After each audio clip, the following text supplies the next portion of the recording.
Hi, in this video, using these simple examples, I will show you some interesting plasticity operations. If you haven't subscribed to this channel yet, please subscribe. Now, let's move on to a new project and start by creating a circle with a diameter of 50 millimeters. I define the center point of the circle. Then I press the Tab key, type in 50, and press Enter to create a circle with a diameter of 50 millimeters. Now, I switch to Face Selection, select the area of the circle, and add an extrusion of 30 millimeters in height, which means I press the D key, type 30, and then I want to do this extrusion with a slope.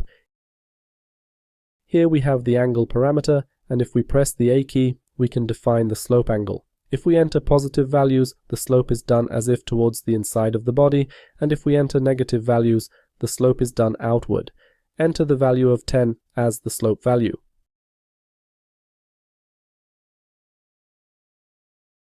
We can also define the slope value here and click OK to confirm it. In this simple way, we added an extrusion with a slope. Next, let's draw another circle. Select Circle Drawing and draw a circle whose center will lie at this point. Draw a circle with a diameter of 10 millimeters.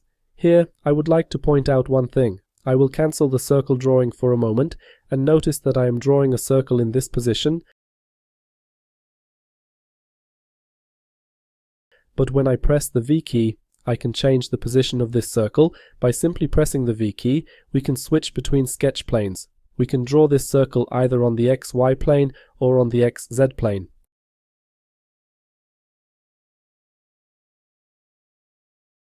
Here, of course, we are drawing this circle on the XY plane. I press the Tab key and enter 10 as the diameter of the circle. I press Enter and we have something like this. Now I will add an extrusion of this circle. Just notice that when I click here and add the extrusion, only a part of that circle was selected.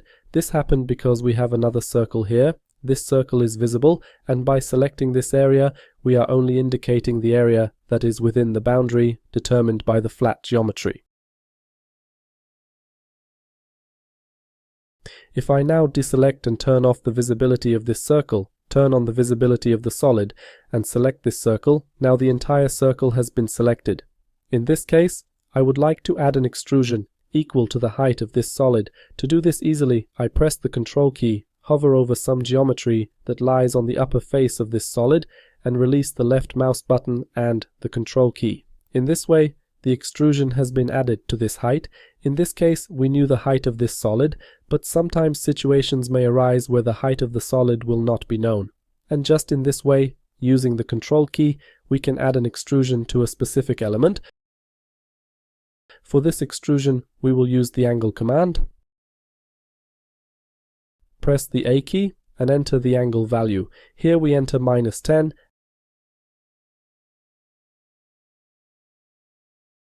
And press Enter to confirm it, and enter again to finish this command. Now this solid is selected. We choose the radial array command. Select the center of the array at the center of the solid, and enter the number of elements as 6, and click OK to confirm. Now we will subtract these smaller solids from this solid. To subtract other solids from one solid, we must first select the solid from which we are subtracting. And when it comes to selecting solids, we can select them from the elements list or in the workspace. When it comes to selecting from the element list, we first click on the first solid. In this case, we can do this by pressing the Shift key and clicking on the last solid, and all solids between the first and last have been selected. Now I press the Q key, and the default operation is diff, which means subtracting solids from another solid, and click OK to confirm it. Turn off the visibility of this circle, and in this way we created something like this. Here we can select the entire solid.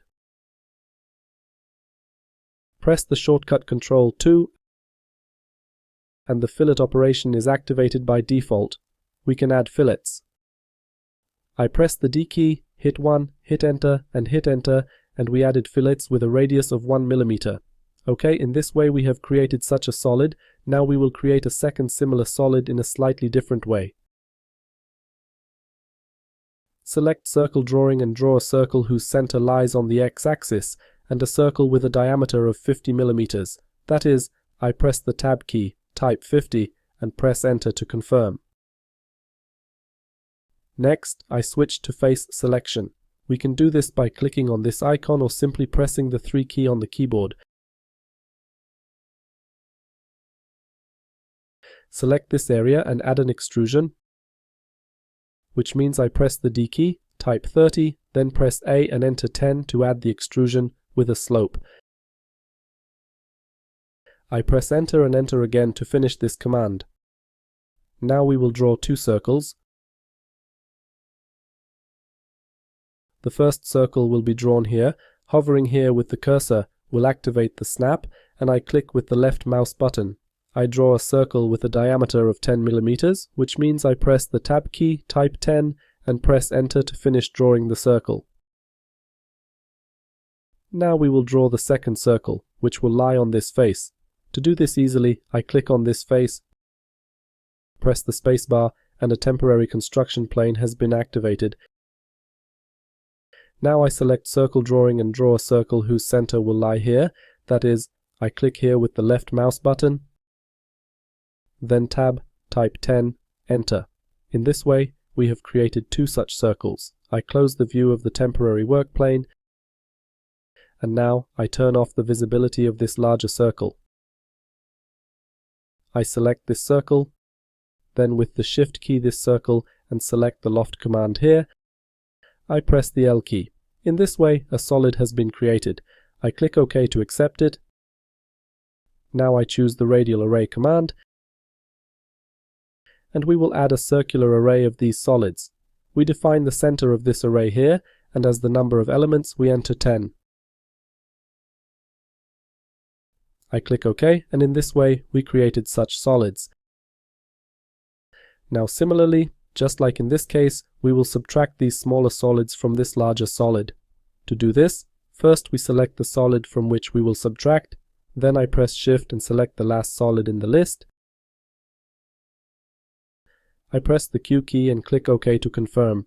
I turn off the visibility of these geometries. The solid is selected. I press the shortcut Ctrl 2 so that the selection of the solid switches to the selection of edges. And now the fillet command has not been activated. To activate the fillet command, we press the B key on the keyboard, and then we press D to specify the dimension of this radius. We enter 1 to specify that this fillet will have a value of 1 mm, and click OK to confirm. In this way, we have created such solids. As for this lesson, the goal of this lesson was not to create such models, but based on these simple examples, I wanted to show you some interesting plasticity tools. We will finish here. Thank you for watching, and please subscribe to this channel.